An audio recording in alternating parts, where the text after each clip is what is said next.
at the basis here. Why is the CIA afraid of your book?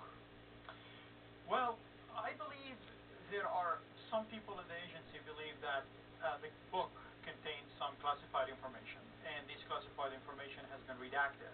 Now, I have a problem with this because the book went through an FBI pre-publication process, and after 3 months, the FBI released the book to me without one single redaction. Is it fair to argue, Ali, that the CIA wanted certain things redacted? I'm going to show this to those watching. I just happen to open up to this page so you can actually see all the blackouts that they made you put in here because it embarrassed them. Well, there's a possibility that it embarrassed the narrative that's already out there. I mean, we are, what I'm trying to do in this book is I'm trying to say to the American people and to the world in a very secure manner, and that's why the book was approved by the FBI without any redaction. What happened? What happened before 9/11? What led to 9/11? What's our successes after 9/11 and our failures after 9/11? And I think there are some people who have a problem with that narrative. You were intimately involved in intelligence all over the world. You described instances in which you were at dinner in New York City and your beeper goes off and you reply to the message and you're told you have to fly 10,000 miles the next day. This was the life that you led in the years up to and following 9/11. What was the greatest failure pre-9/11, which, if it had not occurred, might have prevented 9/11 from happening? Information sharing. Between whom? Between the FBI and the CIA. Who failed to tell who what? Well, the CIA failed to pass some information to the FBI, especially to the FBI agents who were investigating the USS Cole team, the USS Cole attack in Yemen that resulted in 17 sailors' death and 39 others get injured. Was there political pressure from politicians, operatives coming out of the White House, basically saying the White House does not want certain information known or certain people prosecuted or certain dots linked or certain allegations made about the USS Cole? Well, I don't know how far it goes up, but the only thing I know that we were working on the USS Cole, and as early as November of 2000, immediately after the USS Cole attack, we found about a meeting that took place in Southeast Asia. Right. 2 people who were involved in the call attended the meeting. One of them later became the suicide bomber. And it's interesting, we've been looking for these people all over the world. We have a team working under very harsh conditions, CIA, FBI, NCIS in Yemen, trying to bring justice to those 17 sailors. And 2 people who were in the meeting were in the United States. We're looking for people overseas. They are in the United States. On September 12th, I was handed a file. In that file, it said that these 2 guys were on a plane on Flight 77 that hit the Pentagon. And the conclusion that also the 9/11 Commission came to in one of their findings, one of the very first findings they did, that if the CIA passed the information to us, to the people who were investigating the call, we could have probably did something early on. How long before 9/11 did you ask for that file that you got the day after 9/11? We asked about that meeting, if they have any knowledge about that meeting. The very first written request, and you know, in the federal government we have Right. something, it's called, if it's not on paper, it doesn't Right. exist. So the official request on paper that went from the FBI to the CIA, the very first one, was in November of 2000. Tell me about the interrogation of Abu Zubaydah, which you were conducting on the basis of trust that you had developed between him, when suddenly the CIA entered the picture, and what did they do? Well, we had a joint team, and a lot of people tried to make it FBI versus CIA, and it wasn't FBI versus CIA, it was a joint FBI-CIA team, and we were doing a great job in interrogating Abu Zubaydah. He actually provided information to us that was shocking at that point, and the information was Khalid Sheikh Mohammed was a mastermind of 9/11, something Right. we didn't know. And this is before enhanced interrogation techniques, before waterboarding, and suddenly we had outside contractors appearing to take over. The techniques that they were using at the time, and this is again month and month before enhanced interrogation techniques, but we felt we were going on that path, was shocking to us.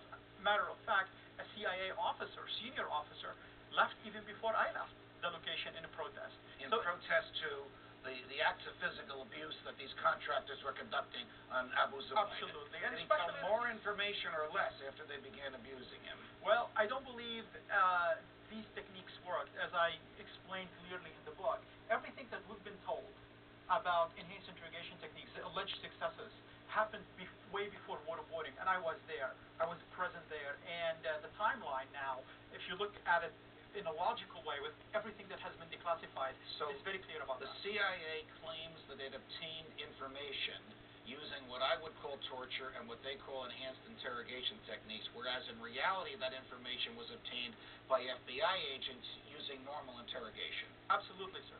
All right. Ali Safar, this is a great book.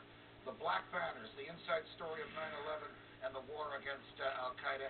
It'll keep you up at night. Thanks very much for joining us. Thank you, sir. If Ali Safan's story didn't make you think twice about 9/11, my next guest will. He's calling on the administration, the Obama administration, to take a fresh look at 9/11 because all potential suspects were not investigated. Here now is former Florida Senator Bob Graham, who chaired the Senate Intelligence Committee in the aftermath of 9/11. Senator Graham, it's a pleasure. Welcome to Freedom Watch. Thank you, Judge.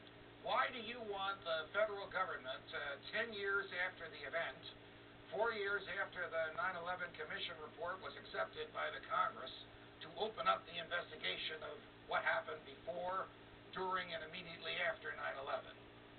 Well, Judge, there's some old news, such as the fact that the final report of the congressional inquiry contained a 28-page chapter on the role of the Saudis in 9/11, which was censured from word one to the last word, and has therefore been withheld from the American people. I'd like that to be released. Also, the news situation in Sarasota, Florida, it's been, there's beginning to be increasing information that 3 of the hijackers, including Atta, who was the lead hijacker, had a series of contacts with a Saudi family of some wealth and prominence living in a gated community in Sarasota in the months before 9/11, and on August the 30th, 2001, that family en masse, under rather rushed circumstances, left the United States to go back to Saudi Arabia. Question, were they tipped off and left because they were told it's better that you not be here? You were once the chair of a congressional committee investigating 9/11. In that capacity, you had shown to you classified documents which you were allowed to read and absorb and not reveal. You are now of the view that the 9/11 Commission and your own committee didn't look at everything that was out there, and that there might be some people who were involved in this who got away scot-free. Does the government know who these people are and that they got away scot-free? Well, I hope they do. What we know about San Diego, which is the place that your previous guest was talking about, was largely learned because of some inquisitive, curious investigators, not because the FBI had told us what they knew about what was going on in San Diego. And a similar pattern seems to be occurring now in Sarasota. We're learning things for the first time that should have been made available back immediately after 9/11, in many instances to the public, but always to those who had a responsibility to make a full inquiry as to what had happened. Senator Graham, last question. Michael Scheuer, who's a former career CIA officer and who was in charge of the hunt for Osama bin Laden for 15 years, has called the 9/11 Commission a whitewash from top to bottom. Do you agree?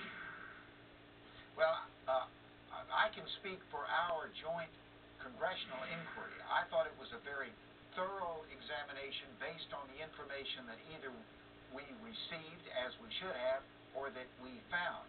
But I still think there are significant unanswered questions, such as why did these people, both in San Diego and Sarasota, who had been involved with the hijackers, leave immediately before 9/11? What was the motivation of the Saudi government to have given this level of assistance to future hijackers, and why has the United States gone to such lengths to cover it up? Senator Graham, thanks for joining us. You're always welcome here. Thank you very much, Judge. My next guest wrote the book on crony capitalism, literally. He's investigating the unholy alliance between solar panel plant Solyndra and the White House. My buddy Charlie Gasparino examines the latest on this scandal, and he's here next.